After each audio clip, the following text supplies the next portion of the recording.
If you are someone who loves Starbucks bears, or you know someone who does, there is a pattern available in my Ravelry shop or also on Etsy, and it's got 3 different crocheted pullover designs that will fit onto Starbucks bears.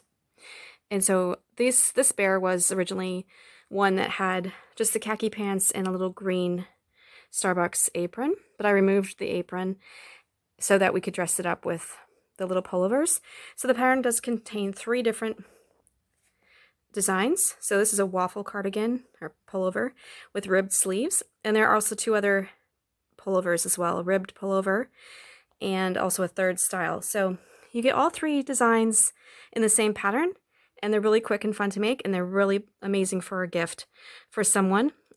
Great for a dress up for like a little child to play with, and just really cute and collectible. So hopefully you'll check out this pattern and really enjoy making it.